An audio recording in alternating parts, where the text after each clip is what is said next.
Cadet Annabelle Carter had the distinct impression that she had made a terrible mistake. It wasn't the first time she'd had this feeling. There had been the time she'd tried to microwave an egg. Bad idea. The time she'd attempted to ride a goat. Worse idea. And of course, the time she'd thought, hey, joining the Intergalactic Military Academy sounds fun. This, however, was on an entirely new level of regrettable decisions. For one, the other cadets were laughing. Not in a friendly, oh, you're new here, let's be pals way. No, it was the universal sound of people who had just witnessed something so profoundly ridiculous that their bodies had no choice but to convulse in delighted mockery. Is it defective? One of them asked, blinking 4 separate eyelids at her. I believe it's just small, another alien rumbled. And fleshy. I thought it was a support animal, a third chimed in. Do humans require emotional assistance to function? Annabelle smiled politely, the way a person does when faced with an overwhelming urge to punch everyone in the room. She had spent her entire childhood dreaming of this moment, standing on the pristine training grounds of the most elite military academy in the galaxy, surrounded by future war heroes of every species. What she had not anticipated was that said war heroes would regard her with the same awe and fascination typically reserved for an unexpectedly large fungus growing in one's shower. A loud, metallic clang interrupted the laughter, followed by a voice so deep it seemed to shake the fabric of reality itself. Cadets! Barked Commander Rux, a 10-foot-tall wall of exoskeleton and disappointment. Welcome to the Academy, except you... He pointed a massive claw directly at Annabelle. I do not yet know if you count. This was going well. Annabelle did her best to stand at attention, though next to Rux, who had the build of a particularly disgruntled battleship, she suspected she more closely resembled a pocket calculator. Human, Rux continued, squinting down at her. Why are you here? Annabelle opened her mouth, then hesitated. She could explain that she was there because she had the highest tactical scores in her sector, or because she had passed every entrance exam with flying colors, or she could say what was really on her mind. Because humans are really good at fighting, she said, and also I got a scholarship. Silence. Then laughter. Loud, booming, painful laughter. One cadet actually fell over, gripping their torso as if Annabelle had just personally ensured they would never breathe properly again. Another wiped away a tear. Oh, that's rich, they gasped. A human, good at fighting, adorable. Annabelle exhaled slowly. Okay, this was fine. She was used to being underestimated. She had 3 older brothers, all of whom had, at some point, attempted to convince her that the family dog could do algebra better than she could. This was no different. She straightened her back. You'll see. Rux let out a noise that might have been a sigh or a death rattle. We shall see, indeed, he rumbled. For now, you will all report to your first training session, and if you die, he looked directly at Annabelle. Try not to do it too embarrassingly. She saluted, then quickly stopped when she realized no one else was doing that. So, not the best start. But Annabelle had a plan. A simple one, really. She was going to prove them all wrong.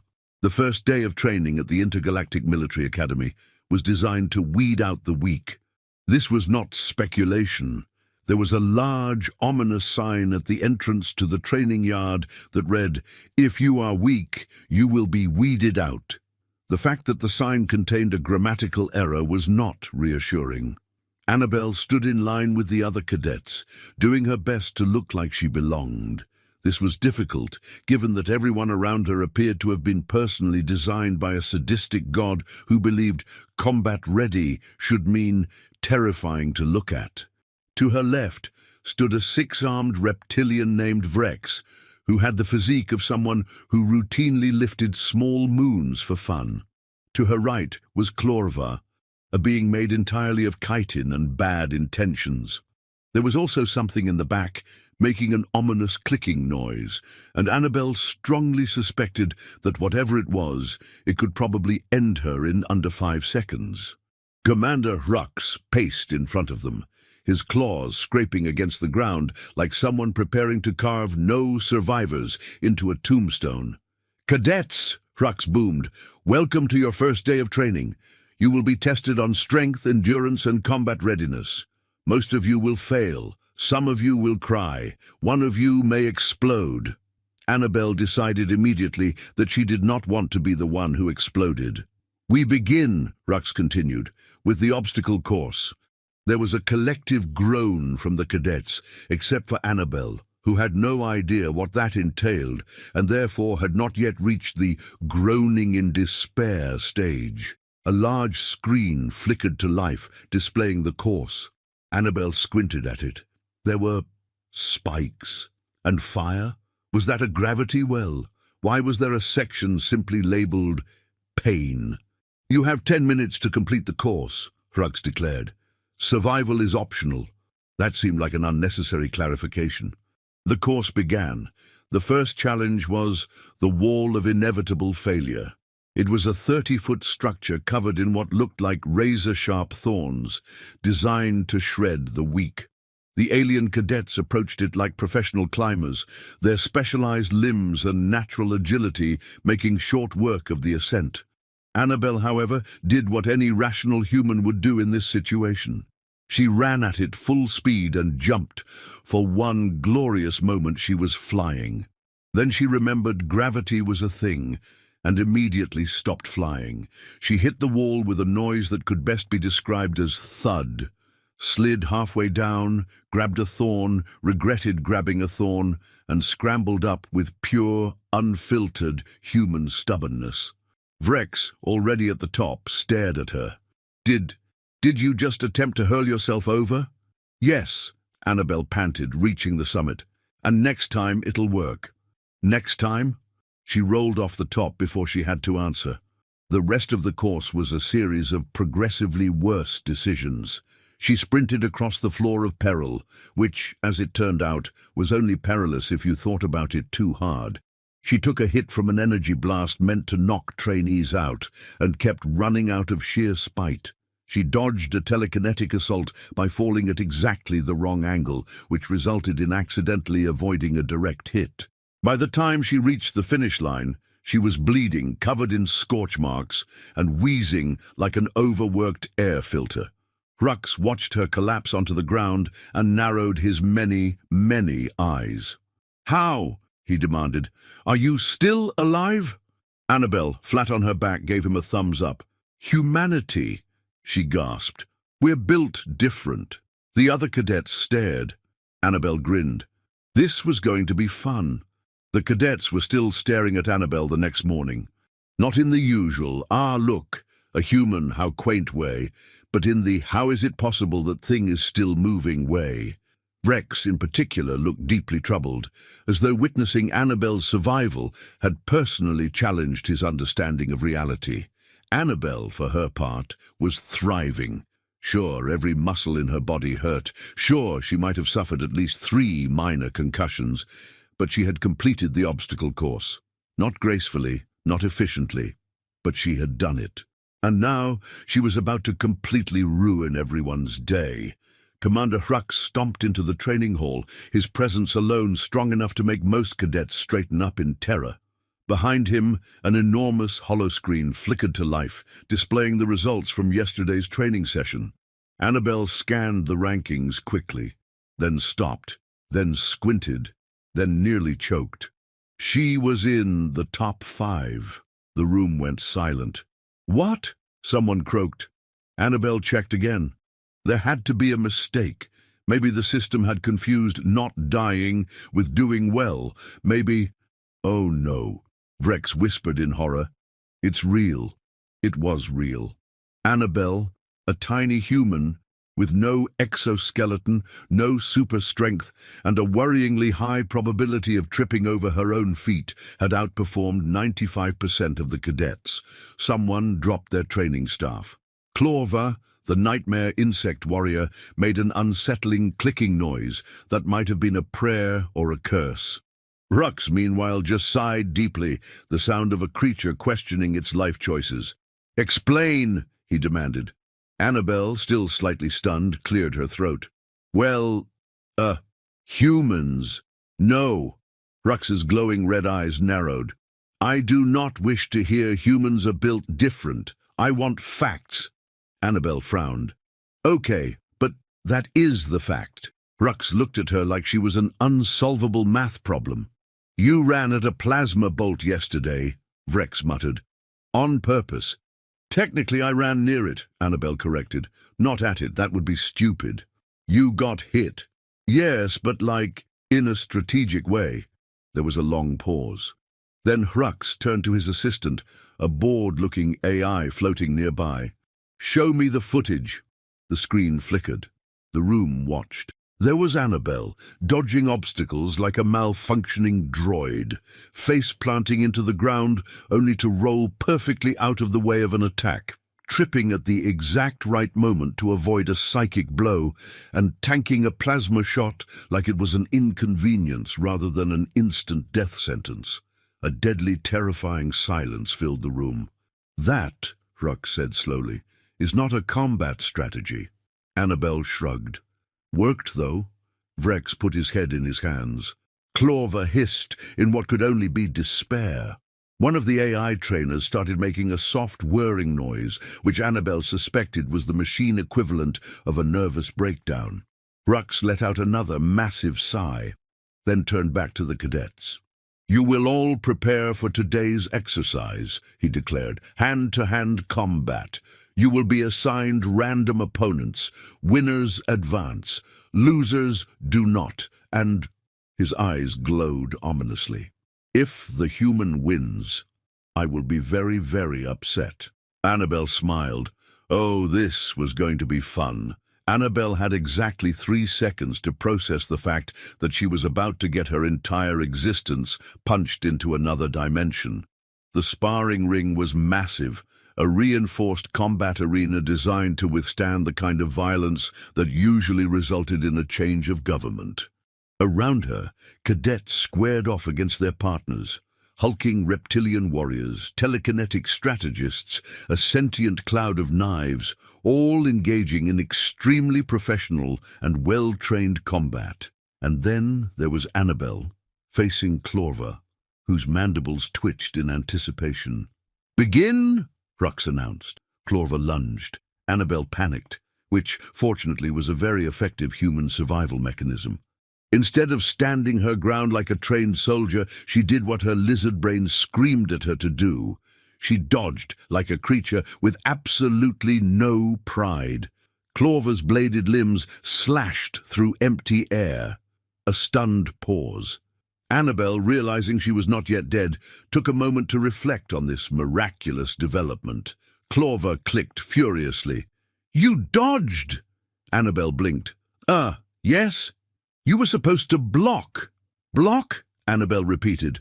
You have blades for arms. There was another pause.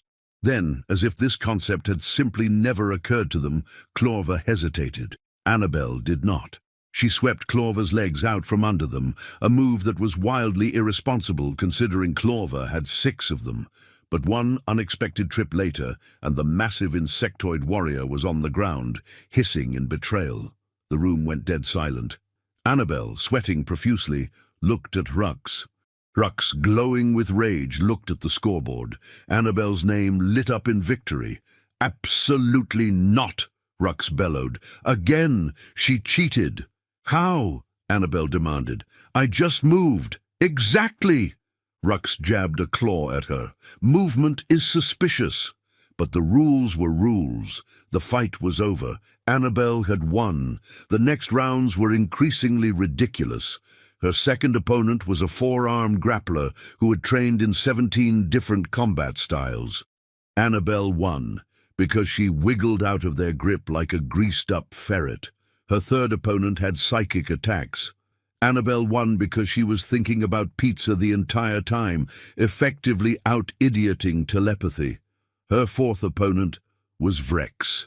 The room buzzed with tension. Annabelle and Vrex stared at each other. You are deeply unnatural, Vrex muttered. Thank you, Annabelle replied. Then Vrex swung. Annabelle, very professionally, fell over. not intentionally. She had just been thinking too hard about dodging and tripped over her own feet. Vrex's massive fist whiffed over her head. Annabelle, still falling, accidentally kicked him in the shin. Now, Vrex was designed for battle. His species had unbreakable bones, reinforced musculature, and a ridiculous pain threshold. But his shins, absolutely not prepared for human physics. With a pained howl, Vrex went down. Rux made a noise so loud and so frustrated that Annabelle was fairly certain somewhere an entire solar system collapsed out of sympathy. "Impossible!" Rux seethed. The scoreboard flashed her name. Annabelle stood up, covered in dust, sweat, and the crushing weight of everyone's disappointment. She smiled. Next round? Annabelle Carter had become a problem, not for herself. She was, for the first time in her life, winning at something that wasn't a trivia night about 20th century snack foods. No, the problem was for everyone else. Because Annabelle, fragile, tiny, gravity-challenged Annabelle, had just advanced to the final round. This was not supposed to happen. The Academy had run simulations. The best strategists had carefully predicted every possible outcome. At no point had the human idiot wins been on the list. Yet here they were. Annabelle stretched her arms, still sore from technically dying at least twice in the past few days. Across the arena, her final opponent, a massive brute named Zrin, flexed his several hundred pounds of pure muscle and rage. Annabelle gave him a polite wave. Zrin snarled. Rux, who at this point had exceeded his lifetime allowance of disappointment, stomped to the center of the ring. "Final round," he growled. "Begin," Zrin charged. Annabelle immediately regretted all of her life choices. He was fast and big and made entirely of bad intentions. Annabelle did what humans do best in a crisis. She screamed and threw something, in this case, her shoe. It sailed through the air like an absolute mockery of physics. And somehow, it hit Zrin directly in the eye. Zrin stumbled. The audience collectively gasped. Rux made a noise that sounded like his soul was trying to escape his body.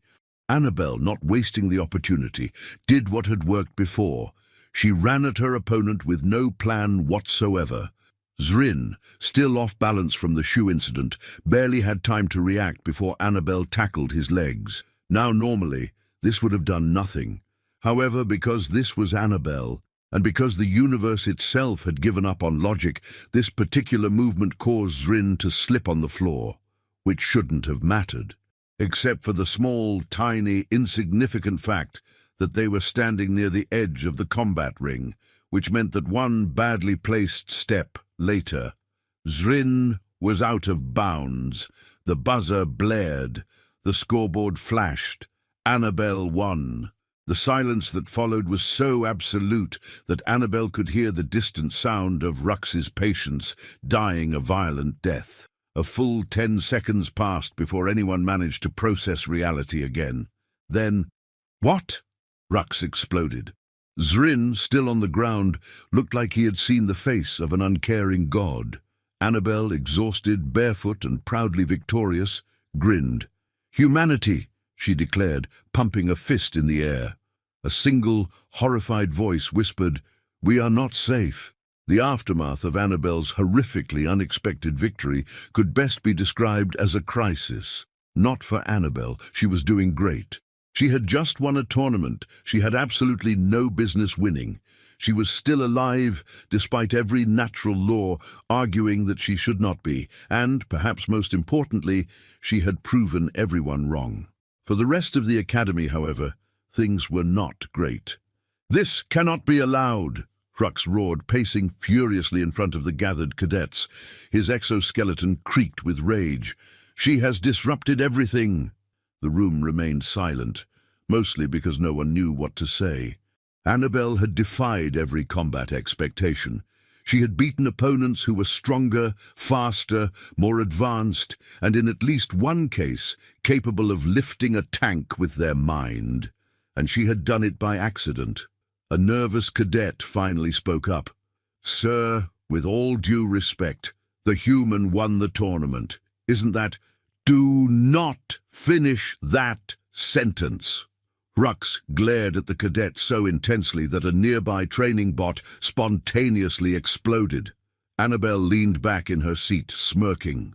It was a very human smirk, the kind that suggested she was going to make this as annoying for Rux as possible. She raised a hand. So, do I get a medal or absolutely not? Promotion? No. Gift card? Rux stared at her, vibrating with frustration. Then he turned sharply to his assistant AI. Show me the footage. The screen flickered on, replaying her matches in excruciating detail. They watched Annabelle trip, dodge, panic scream, throw her shoe, and somehow, through a series of deeply uncomfortable coincidences, emerge victorious every time. The footage ended. No one spoke. Rux's eye twitched. Humans are a mistake. Annabelle beamed. Okay, but, she said, stretching out her arms, what if I did it again? Rux froze. The room collectively inhaled. Vrex, who had been staring at Annabelle like she was an unsolvable math problem, finally groaned. No, no, no, no. You cannot keep winning by doing. He gestured wildly at the screen. This. Why not? Annabelle asked. It's effective. It is not effective. She tilted her head. Did I win? Yes. Then it's effective. The entire room groaned. Rux massaged his temples. I refuse to accept this reality. Annabelle shrugged. Reality's weird. Humans get by.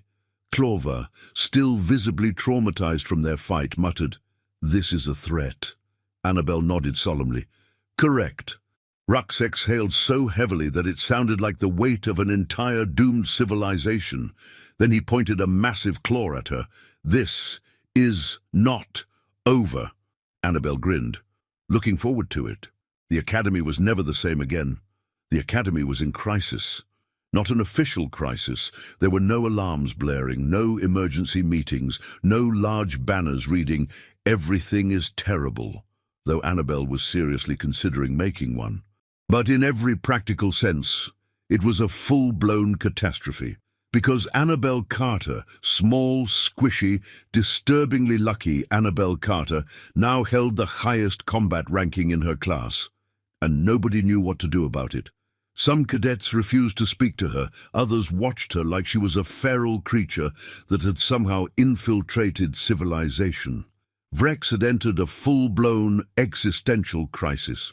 Clover had started carrying extra weapons at all times, which Annabelle found both flattering and mildly concerning. But Rux was not taking it well, which was why Annabelle currently found herself standing in front of his desk, hands behind her back, trying not to look too smug. Cadet, Rux growled. Commander, Annabelle grinned. I want you to know, Rux continued, eyes glowing with the intensity of someone barely containing their rage, that I hate this conversation. Annabelle nodded sympathetically. You and me both, sir. No, you do not. Rux slammed a clawed fist on the desk. You have destroyed every predictive model we have for human combat performance. You are a nightmare. Annabelle beamed. Rux visibly resisted the urge to flip the entire desk over. He gestured wildly at the hollow screen behind him. Do you know what this is? Annabelle squinted. A list. A list of your combat scores. Rux jabbed a claw at the numbers. Look at them. Just look. Annabelle looked, then frowned harder, because somehow her scores were actually increasing. Huh, she said, tilting her head. I think I'm getting better. Rux made a noise so frustrated it nearly broke the sound barrier. No, you are not getting better, Rux seethed. That would imply you had a strategy to begin with. Annabelle thought about it, then shrugged. Well, technically, my strategy is chaos. Rux stared at her, vibrating with what could only be described as unrelenting despair. Then slowly, he leaned forward, his massive claws digging into the desk. Cadet, he said, voice low, dangerous, a promise of future suffering. I hope you enjoy being at the top, because tomorrow, he bared his fangs, I am personally going to destroy you. Annabelle's heart skipped a beat. This was it, the final challenge, the ultimate fight. She should have been terrified. Instead, she grinned. Looking forward to it, sir. Rux snarled. Annabelle saluted. Tomorrow was going to be fun. The next morning, Annabelle Carter woke up fully expecting to die. It was not an unreasonable expectation. Commander Rux had personally scheduled her final combat trial. The same Rux who had spent the last several weeks watching her accidentally defeat some of the deadliest cadets in the galaxy. The same Rux who had not smiled once since she arrived. The same Rux who had declared in front of everyone that he was going to destroy her. So, yeah, probably going to die. But what a way to go. The entire academy had shown up to watch. The stands around the training arena were full, buzzing with whispers. Annabelle caught fragments of conversation as she walked onto the field. She has no chance. She has too much chance. That's the problem. I heard she survived an energy blast just by being too stubborn to die. I heard she fights through pure nonsense. Annabelle grinned. At the far end of the arena, Rux stood waiting. He was 10 feet of armored fury, his exoskeleton gleaming under the harsh lights. His massive claws flexed, scraping the ground. His eyes glowed with anticipation. Annabelle rolled her shoulders, cracked her neck, and mentally prepared to be turned into paste. Rux raised a hand. The arena fell silent. Then, begin. Annabelle moved first, which was a terrible idea. Because Rux was faster than physics should allow. He was already in front of her. Annabelle had half a second to register the incoming death blow. So naturally, she did what she always did. She panicked, which meant she ducked. Rux's massive fist whooshed over her head. The audience gasped. Rux snarled. Annabelle scrambled backwards, brain short-circuiting. I survived that? You survived that? Rux bellowed. Annabelle, still processing, tripped over her own feet. Rux lunged. Annabelle, mid-fall, flailed wildly. Her arm smacked Rux right in the jaw. There was a terrible silence. Rux froze.